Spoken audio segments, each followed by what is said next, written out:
Good morning, students. Today let us start the unit 11 remaining portion, air. So last class la oxygen பத்தி படிச்சோம் இல்லையா? அடுத்து நம்ம என்ன பார்க்க போறோம் அப்படினா நைட்ரஜன். இப்ப நைட்ரஜனை பத்தி தெரிஞ்சுக்கோங்க. Nitrogen is one of the most important elements. The elements லே வந்து நைட்ரஜன்ங்கிறது ரொம்ப இம்பார்ட்டன்ட் ஆன elements. Animals and plants need nitrogen for their growth. Animals இருந்தாலும் plant இருந்தாலும் அதோட growthக்கு என்ன செய்யுது? இந்த நைட்ரஜன்ங்கிறது ரொம்ப இம்பார்ட்டன்ட்டா இருக்கு.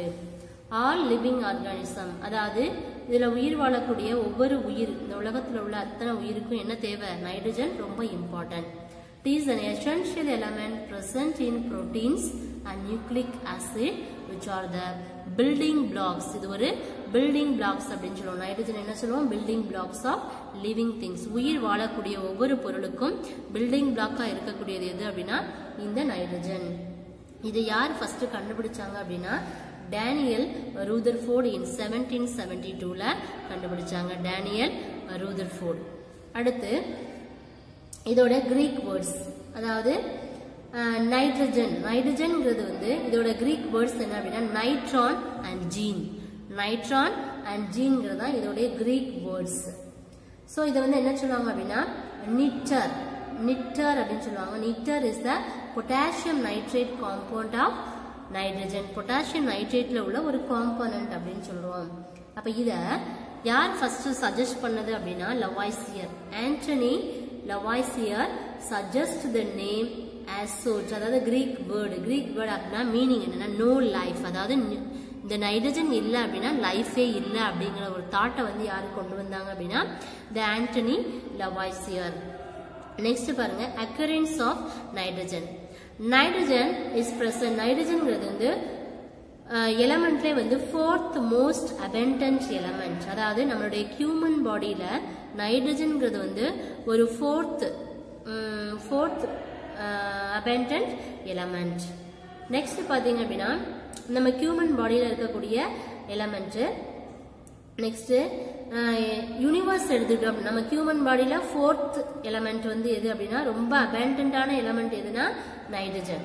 யூனிவர்ஸை எடுத்துட்டோம் அப்படின்னா 7th பிளேஸ்ல உள்ள ஒரு அபண்டன்ட் எலமெண்ட் எது அப்படின்னா இந்த நைட்ரஜன். அப்ப அட்மாஸ்பியருக்கு பொறுத்த வரைக்கும் எத்தனை பர்சன்டேஜ் இருக்கும்? நைட்ரஜன் வந்து 98% இருக்கும். எதுல? அட்மாஸ்பியர்ல. அட்மாஸ்பியர்ல எவ்வளவு இருக்கும்? 98%. இப்ப நைட்ரஜன்ங்கிறது வந்து ரொம்ப இம்பார்ட்டன்ட். எதுக்கு அப்படின்னா இந்த அனிமல்ஸ்க்கும் பிளான்டோடைய growthக்கும் வந்து ரொம்ப இம்பார்ட்டன்ட். அதுல பாருங்க நிறைய வந்து நைட்ரஜனை பேஸ் பண்ணி மினரல்ஸ் நிறைய இருக்கு. பாருங்க nitrogen exist in the free state in the atmospheric air as dinitrogen. நைட்ரஜனுடைய மாலிகுலர் ஃபார்முலா வந்து N2.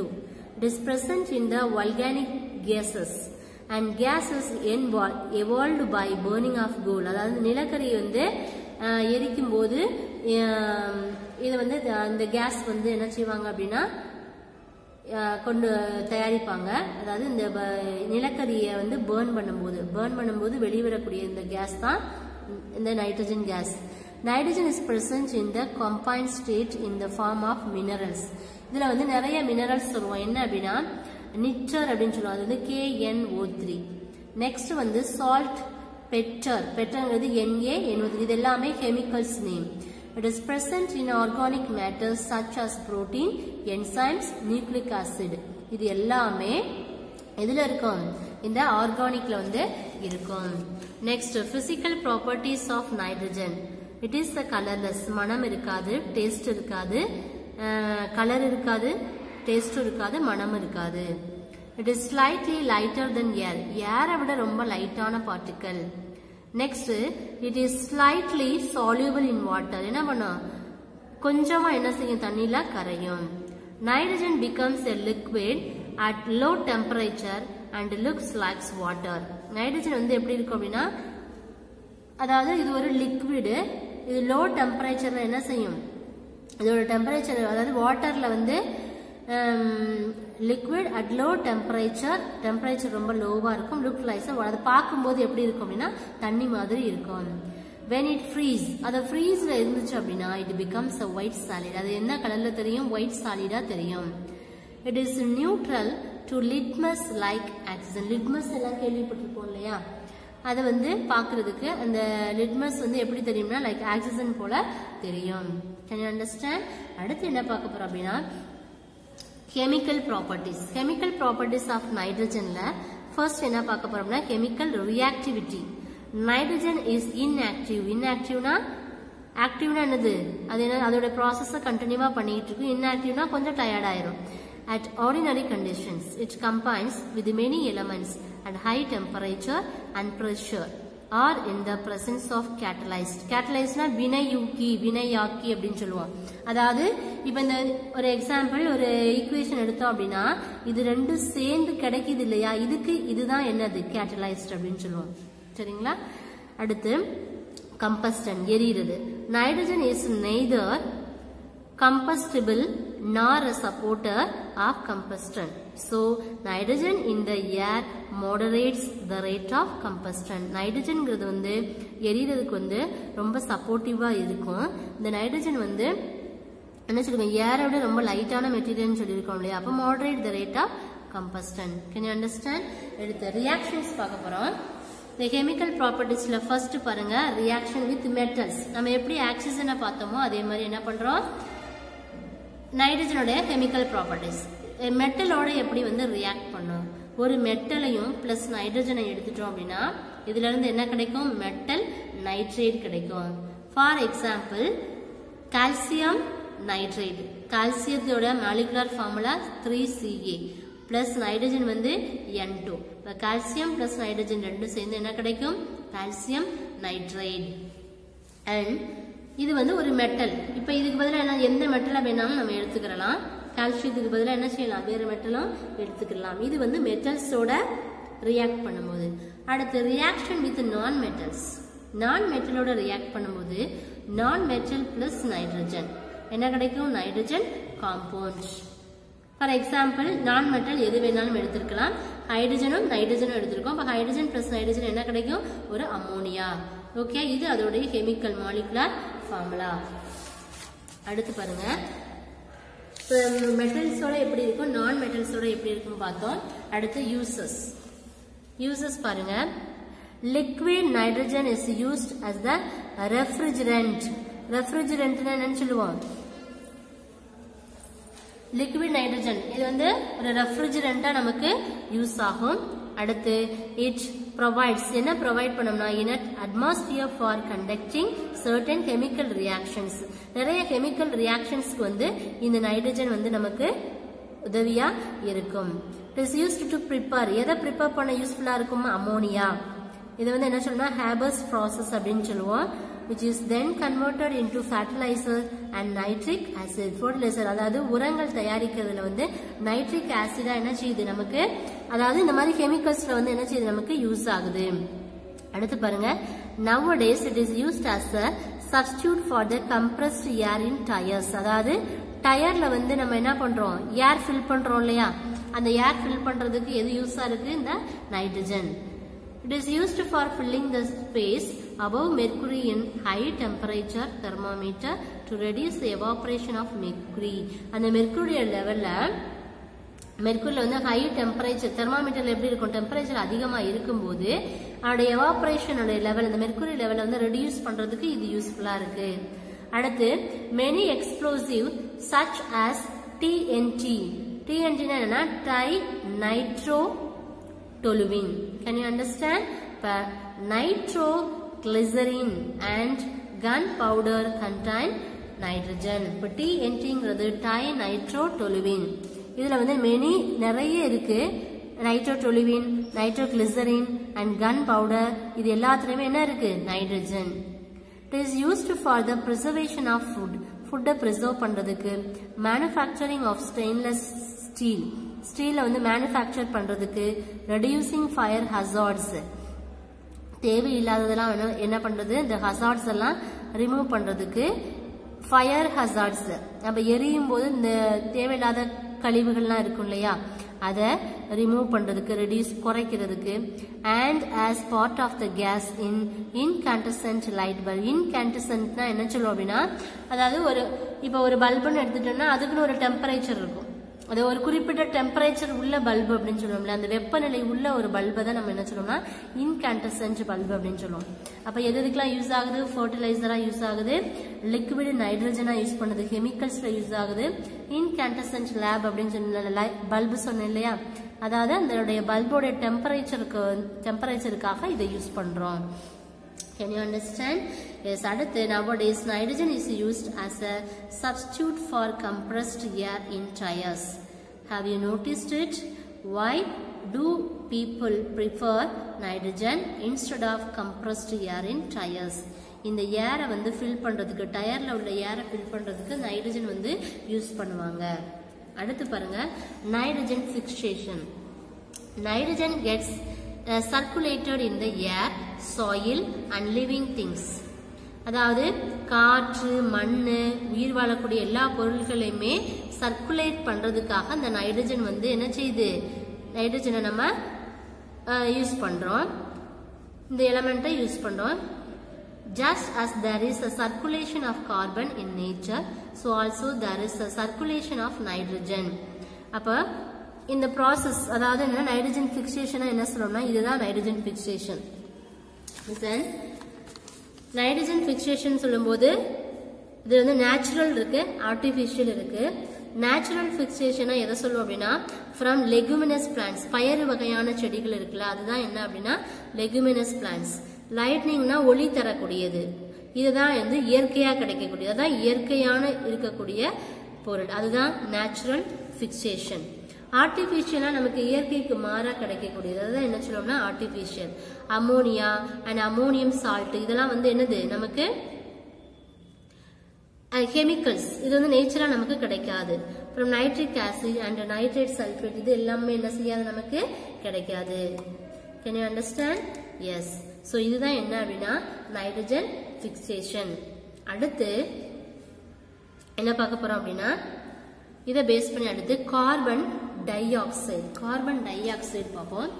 இப்போ நம்ம ஆக்சிஜன் பார்த்தோம் இல்லையா, அது மாதிரி கார்பன், ஆக்சிஜனுக்கு அப்புறம் நைட்ரஜன் பார்த்தோம், அதுக்கப்புறம் carbon di oxide. Carbon di oxide is a chemical compound in which one carbon and two hydrogen, என்ன இருக்கும், ஒரு கார்பன் இருக்கும், ரெண்டு ஆக்சிஜன் இருக்கும். atoms are bonded together, ரெண்டு ஆக்சிஜனும் ஒரு கார்பனும் சேர்ந்ததுதான் carbon dioxide. It is a gas, இது ஒரு gas at room temperature. It is represented by the formula. இதோட formula என்னப்பா, molecular formula CO2. It is found in the earth atmosphere and it sends back the solar energy which is reflected by the surface of the earth.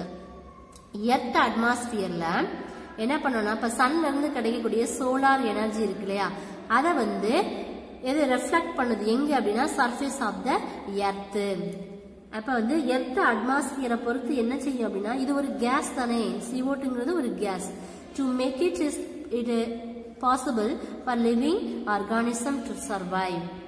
when carbon dioxide accumulates எல்லாம் ஒன்று சேர்றது, அப்ப carbon dioxide accumulates more in the atmosphere, it produces the harmful effects. அப்ப என்ன செய்யும் அப்படின்னா, நிறைய இந்த கார்பன் டை ஆக்சைடு கேசஸ்லாம் ஒன்று சேர்ந்துச்சுன்னா இந்த அட்மாஸ்பியரில் என்ன செய்யும், நிறைய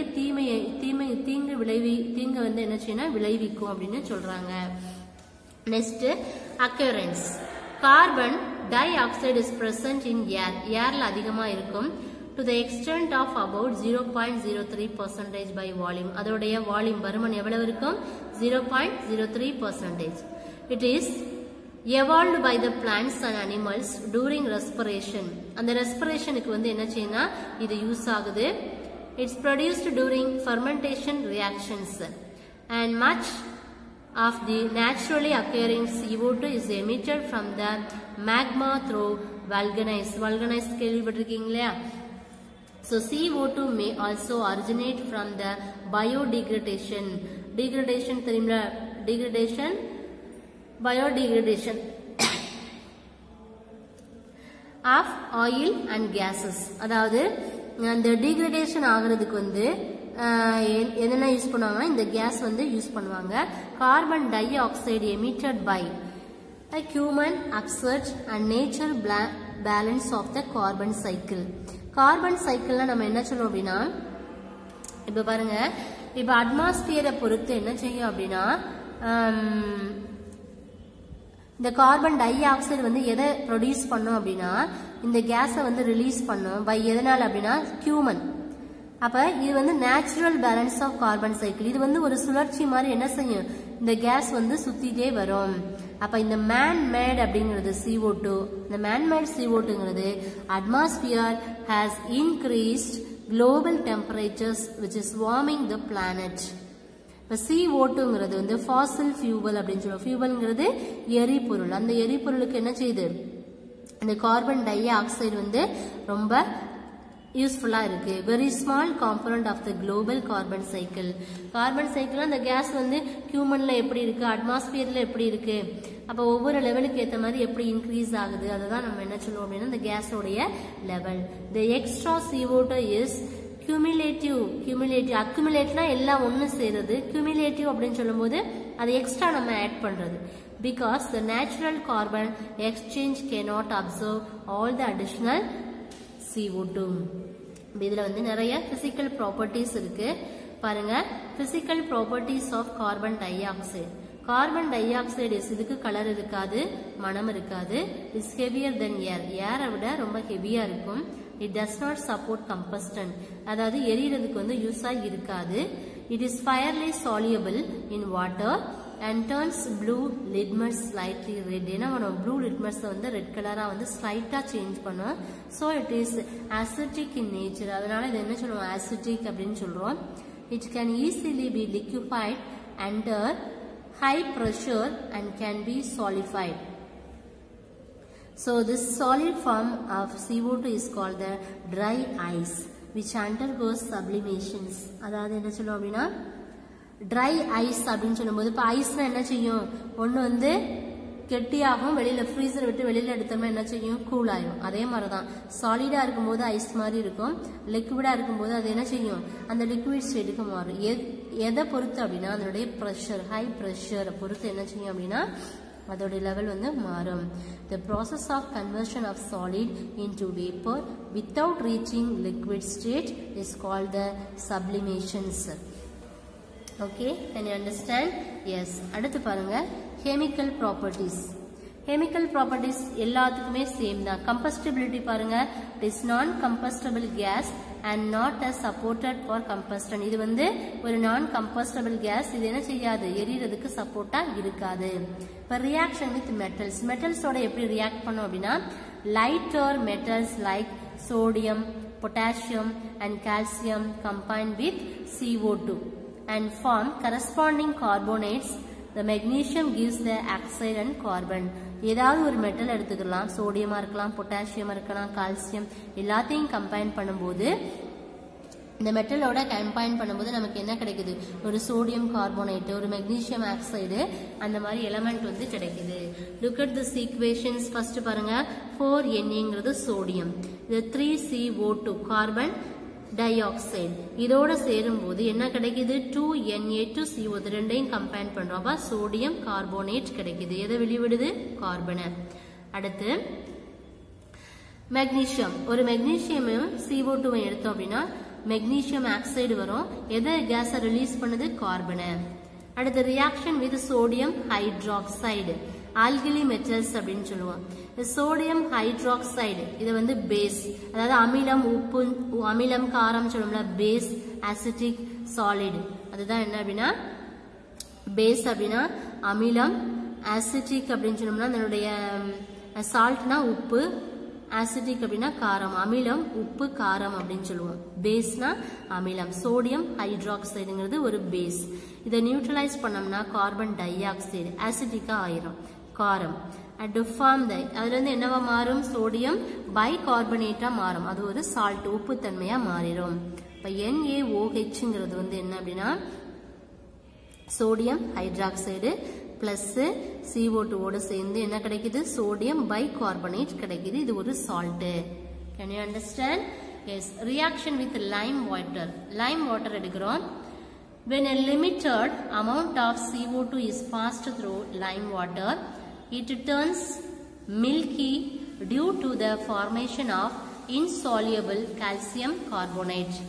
அப்ப calcium அதுல என்ன எடுத்துக்கோம்னா calcium plus carbonate ரெண்டு கால்சியமும் அதோடைய கார்பன் டை ஆக்சைடு ரெண்டு சேரும்போது calcium carbonate அதான் வந்து என்ன CaCO3ங்கிறது calcium carbonate எதை வந்து ரிலீஸ் பண்ணுதுன்னா H2O water.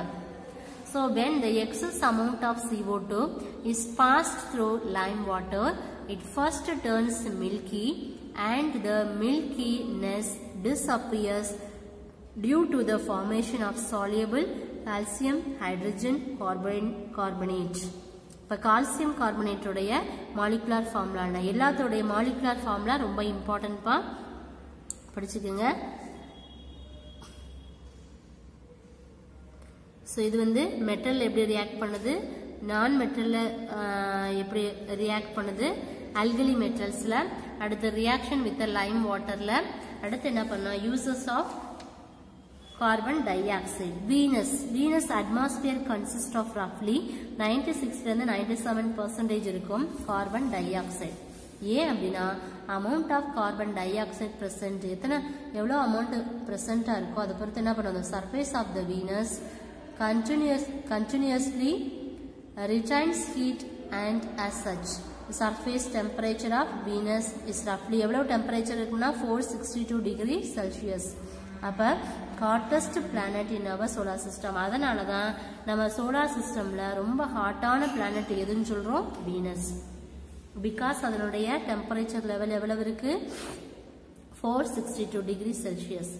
Uses of carbon dioxide. CO2 is used to prepare soft drinks.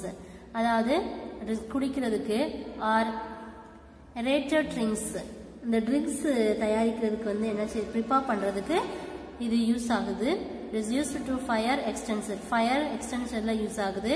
is used to manufacturing of sodium carbonate by Solvay process. Solvay process என்ன சொல்லணும்னா இந்த மாதிரி சால்ட் தயாரிக்கிறாங்க இல்லையா, அந்த மாதிரி மேனுஃபேக்சரிங் ப்ராசஸ்ல வந்து இது யூஸ் பண்றாங்க.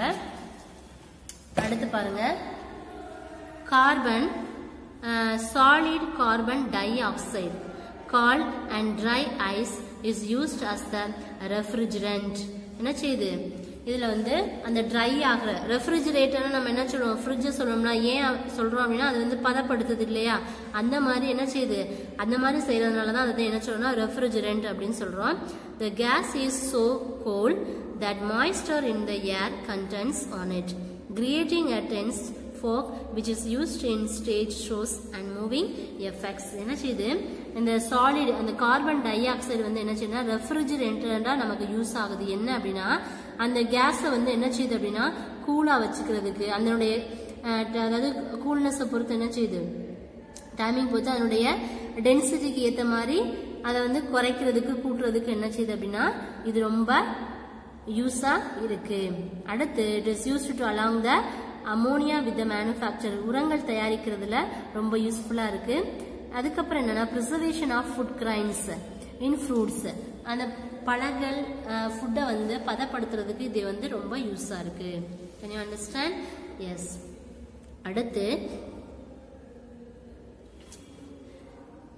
இங்க பாருங்க, aerated water is nothing but carbon dioxide dissolved in water under pressure. This is called the soda water. Soda வாட்டர்னு சொல்றோம் இல்லையாப்பா, அப்ப சோடா வாட்டர் தயாரிக்கிறதுக்கு வந்து எது யூஸ் பண்றாங்க, இந்த carbon dioxide. Can you understand? Yes. அடுத்து கிரீன் ஹவுஸ் எஃபெக்ட் உங்களுக்கு தெரிஞ்ச ஒரு எஃபெக்ட் தான். பாருங்க, the solar radiation. Look at this diagram. இது வந்து எர்த், இது அட்மாஸ்பியர், இது solar radiation. The solar radiation is absorbed by the surface of land and ocean. என்ன பண்ணுது, சோலார் ரேடியேஷனா என்ன அப்படின்னா அதாவது இந்த சன்ல இருந்து வரக்கூடிய இன்ஃப்ராரெட் ரேடியேஷன்ஸ் இருக்கு இல்லையா, அந்த சன்ல இருந்து வரக்கூடிய இந்த இன்ஃப்ராரெட் ரேடியேஷன் என்ன செய்யுது அப்படின்னா ப்ரொடியூஸ் பண்ணுது. அது எர்த் என்ன செய்யுது, அதை அப்சர்வ் பண்ணுது. அப்ப அதை சுத்தி என்ன செய்யுது, கேசியஸ் மாலிகுல்ஸ் வந்து பிரசன்டா இருக்கும்போது இந்த அட்மாஸ்பியர் என்ன செய்யுது, அந்த இன்ஃப்ராரெட் ரேஸை வந்து எர்த் அப்சார்ப் பண்ணுது. அப்சார்ப் பண்ணும்போது திருப்பி இந்த எர்த் என்ன செய்யுது, ரேடியேட் பண்ணி இந்த ஹீட்டை வந்து எமிட் பண்ணுது. அப்ப அதை சுத்தி என்ன செய்யுது, நிறைய கேஸ் வந்து இருக்கு. அந்த மாதிரி இருந்துச்சுன்னா தான் என்ன சொல்லுவோம் அப்படின்னா கிரீன் ஹவுஸ் எஃபெக்ட் அப்படின்னு சொல்லுவோம். கிரீன் ஹவுஸ் எஃபெக்ட்ங்கிறது இது அட்மாஸ்பியர், எர்த்து, சன்ல இருந்து வரக்கூடியதான் சோலார் ரேடியேஷன். அந்த சோலார் ரேடியேஷன்ங்கிறது சன்ல இருந்து வரக்கூடிய அந்த இன்ஃப்ராரெட் ரேஸை வந்து எர்த்தை அப்சார்ப் பண்ணி ஹீட்டை வந்து ப்ரொடியூஸ் பண்ணும். ஹீட்டை ப்ரொடியூஸ் பண்ணும்போது இந்த அட்மாஸ்பியர் என்ன செய்யுது, ஹீட் ஆகுது. நிறைய கேஸ் மாலிகுல்ஸ் வந்து பிரசன்டா இருக்கு. இந்த மாதிரி நடக்கக்கூடிய அந்த ரேடியேஷனை தான் என்ன சொல்றோம் அப்படின்னா கிரீன் ஹவுஸ் எஃபெக்ட். இந்த கிரீன் ஹவுஸ் எஃபெக்ட்டுக்கு நிறைய எக்ஸாம்பிள் இருக்கு. CO2, N2O, CH4, குளோரோஃப்ளோரோகார்பன், இது எல்லாமே கிரீன் ஹவுஸ் கேஸ்க்குள்ள example. The increase in the level of these gases result in the gradual increase of temperature of the Earth's surface. This greenhouse effect is caused due to the increase in the air pollutants and it results in the average increased temperature of the atmosphere. அதாவது greenhouse effectங்கிறது எதை ஏற்படுத்தும் அப்படின்னா நிறைய வந்து pollutants வந்து ஏற்படுத்தும். எதனா air pollutants. அதனால ஏர் அதிகமாக பொல்யூட் ஆகுறதுனால என்ன செய்யும், கிரீன் ஹவுஸ் எஃபெக்ட் வந்து நிறைய விளைவுகளை வந்து ஏற்படுத்தும். அந்த மாதிரி ஏற்படுத்தாம இருக்கணும்னா நம்ம அட்மாஸ்பியர் என்ன வச்சுக்கணும், ஒரு ரொம்ப பொல்யூட்டடா வச்சுக்க கூடாது. அப்ப அதனுடைய டெம்பரேச்சர் ரைஸ் ஆனிச்சு அப்படின்னா அதை பொறுத்து அட்மாஸ்பியருக்கோட டெம்பரேச்சர் வந்து மாறும். இதுதான் நம்ம குளோபல் வார்மிங் அப்படின்னு சொல்லுவோம். வாட் ஆர் த எஃபெக்ட்ஸ் பாருங்க, melting of ice cap and glaciers, பாறைகள் சொல்லுவோம், பனிப்பாறைகள் அப்படின்னு சொல்லுவோம் இல்லையா. அப்ப இந்த குளோபல் வார்மிங்னால என்ன வரும், ஐஸ் வந்து melting of ice cap and glaciers, இது எல்லாமே எஃபெக்ட்ஸ், குளோபல் வார்மிங்கோட எஃபெக்ட்ஸ். அடுத்து ஃப்ரீக்வன்சி வந்து அதிகமாகும். அதனால என்ன செய்யும், ஃப்ளட்ஸ் வரும், சாயில் எரோஷன், மண்ணரிப்பு, வெள்ளம், அதுக்கப்புறம் வந்து சீசன் மாதிரி என்ன செய்யும், மழை பெய்யுது இல்லையா, அந்த மாதிரி எல்லாம் வரும். லாஸ் ஆஃப் பயோடைவர்சிட்டி, பயோடைவர்சிட்டி அப்படின்னு சொல்லும்போது அதாவது extensions of the coral reefs and the other key species, அதாவது பயாலஜிக்கலா என்ன செய்யும் அப்படின்னா நிறைய விளைவுகளை வந்து ஏற்படுத்தும். இப்போ நார்மலா வந்து அந்த பிளான்ட்டு அனிமல்ஸ் வந்து நிறைய growthக்கு வந்து நம்ம இந்த மாதிரி கேஸ் எல்லாம் யூஸ் ஆகுதுன்னு சொன்னோம் இல்லையா, அந்த மாதிரி என்ன செய்யும், அந்த பயாலஜிக்கல் லெவல்ல நிறைய எஃபெக்டை ஏற்படுத்தும். Spreading of water borne and insect borne diseases, இந்த மாதிரி என்ன செய்யும், இது வந்து ஸ்ப்ரெட் ஆகும். நிறைய நீரிழிவு நோய்கள், அதனால பூச்சினால வரக்கூடிய நிறைய டிசீசஸ் வந்து உண்டு பண்ணும். ப்ரிவென்ஷன் பாருங்க, reducing in the use of fossil fuels, எரிபொருளை வந்து என்ன செய்யும், reducing in the use of, அதாவது எரிபொருட்கள் எரியதை வந்து குறைச்சிக்கிறலாம். கண்ட்ரோலிங் டீஃபாரஸ்ட், காடுகளை அழிக்காம கண்ட்ரோல் பண்ணலாம். Restricting the use of chlorofluorocarbon, அதுக்கப்புறம் பிளான்டிங் மோர் ட்ரீஸ், என்ன பண்ணலாம், நிறைய ட்ரீ வந்து வளர்க்கலாம். Reducing and reusing and recycling resources, இந்த வளத்தை வந்து மண் வளத்தையோ நம்ம என்ன செய்யலாம், பாதுகாக்கலாம். யூசிங் ரெனியூவபிள் எனர்ஜி சோர்சஸ், என்ன பண்ணலாம், எனர்ஜியை வந்து நம்ம வாங்கிக்கலாம். ஸோ இதுதான் இதனுடைய prevention. At the last one is acid rain. Acid ரெயின்ங்கிறது என்னன்னா, rain water is actually the purest form of water. இது வந்து பியூர் ஃபார்ம், வாட்டர் தண்ணியில் உள்ள பியூர் ஃபார்ம். இப்போ pollutants such as axis of nitrogen, sulfur, நைட்ரஜனுடைய கெமிக்கல் ஃபார்முலா N2O, சல்ஃபர் வந்து SO2, இதெல்லாம் என்ன பண்ணுது, air released by the factories, இதில் உள்ள ஏரை வந்து ரிலீஸ் பண்ணுது. Burning, fossil fuels, eruption of volcanoes, இது எல்லாமே வந்து அமிலமலைன்னு சொல்லுவோம். ஆசிட் ரெயின்னா இது எல்லாமே நடக்கும். அடுத்து dissolve in water, rain water and form nitric acid and, அதாவது தண்ணியில மழை தண்ணீர் இருக்கு இல்லையா, ரெயின் வாட்டர், அதுல வந்து டிசால்வ் ஆகும்போது என்னவா ஃபார்ம் பண்ணும் அப்படின்னா நைட்ரிக்காவும் சல்ஃபியூரிக் ஆசிட் ஆகும். And adds up to the acidity of rain water. So hence the result in acid rain. இது வந்து ஒரு பியூரான வாட்டர். இதுல என்ன இருக்காது, ரொம்ப பொல்யூட்டன்ஸ் இருக்காது. இதுல என்னென்ன இருக்குன்னா நைட்ரஜனும் சல்ஃபரும் இருக்கும். நிறைய இதுல இருந்து என்ன செய்யும், ஏர் வந்து ஃபேக்டரிஸ்க்கு வந்து ரிலீஸ் பண்ணுவாங்க. அதனால என்ன செய்யும், ஃபாசில் ஃபியூவல், வல்கனோஸ், எரப்ஷன்ஸ், இது எல்லாத்துக்கும் வந்து என்ன ரீசன் வந்து இந்த ஆசிட் ரெயின். அப்ப தண்ணி வந்து பியூரா இருக்குன்னு சொல்லிட்டோம். அப்ப ஓரளவு டிசால்வ் ஆகும்போது என்ன மாதிரி கிடைக்கும்னா நைட்ரிக் ஆசிட், சல்பியூரிக் ஆசிட் வந்து கிடைக்கும். இதுதான் ஆசிட் ரெயின். பாருங்க, இந்த NO2 SO2ங்கிறது வந்து NO2ங்கிறது வந்து என்னதுப்பா, நைட்ரஜன், சல்பருங்கிறது SO2. இதெல்லாம் வந்து இண்டஸ்ட்ரியில வந்து நமக்கு கிடைக்கக்கூடியது.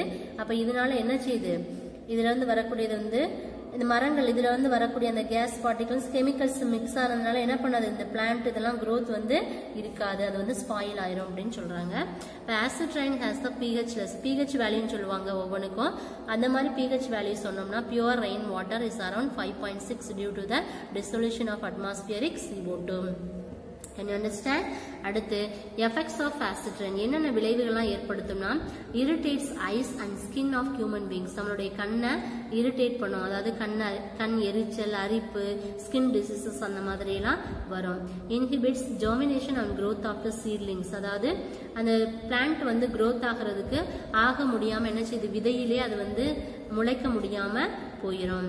It changes the fertility of the soil, destroys plants and aquatic அதாவது நீர்ல வாழக்கூடியது. அதுக்கப்புறம் வந்து இந்த பிளான்ட் இது எல்லாமே என்ன செய்யுது, மண் வளம் கரெக்டா இருந்தாதான் என்ன செய்ய முடியும், அது நல்லா வளர முடியும். ஸோ இது ஒரு எஃபெக்ட்ஸ். அடுத்து it causes corrosions of many buildings, bridges. என்ன செய்ய, நிறைய இந்த மாதிரி பில்டிங் பிரிட்ஜஸ் எல்லாம் கட்டுறாங்களே, இதுல நிறைய விளைவுகளை ஏற்படுத்தும். அடுத்து ப்ரிவென்டிவ் மெஷர், இதுல இருந்து எப்படி நம்மள prevent பண்ணலாம் அப்படின்னா, acid rain and its effects can be controlled by the following ways. பாருங்க, minimizing the usage of fossil fuel. அதை என்ன செய்யலாம், அந்த ஃபியூவல் எரிபொருட்களை வந்து என்ன செய்யலாம் அப்படின்னா அதிகமா நம்ம யூஸ் பண்ணாம பெட்ரோல், டீசல் அந்த மாதிரி என்ன செய்யலாம், எரிபொருட்கள் என்னது, பெட்ரோல், டீசல், இதை தான் நம்ம என்ன சொல்லுவோம் ஃபாசில் ஃபியூவல். இதோட யூசேஜை மினிமைஸ் குறைச்சிக்கிறணும். அடுத்து சிஎன்ஜிங்கிறது கம்ப்ரஸ்ட் நேச்சுரல் கேஸ் அப்படின்னு சொல்லுவோம் இல்ல, அதாவது எல்பிஜி நம்ம வீட்டில் யூஸ் பண்றோம் இல்லையாப்பா, இதெல்லாம் வந்து இண்டஸ்ட்ரீஸ்ல யூஸ் பண்றது தான் சிஎன்ஜி, கம்ப்ரஸ்ட் நேச்சுரல் கேஸ். இதெல்லாம் வந்து என்ன செய்யலாம், குறைச்சிக்கலாம். யூசிங் நான் கன்வென்ஷனல் சோர்ஸ் ஆஃப் எனர்ஜி, இதெல்லாம் வந்து என்ன செய்யலாம், இதெல்லாமே ஒரு preventions. Proper disposal of the industrial industrial, அதாவது தொழிற்சாலையில் உள்ள வேஸ்டேஜ் எல்லாம் என்னென்ன ப்ராப்பரா அதை வந்து டிஸ்போஸ் பண்ணிட்டோம்னா இதுல இருந்து நம்ம என்ன செய்யலாம், அவாய்ட் பண்ணலாம். Dear students, today class is over. This chapter also over. இந்த nitrogen fixation இருக்குல்லப்பா, இந்த flow chart வந்து முக்கியமா பார்த்துக்கங்க. So remaining portion we will see next class. So air lesson finished. So we will see next class. Thank you students. Thank you.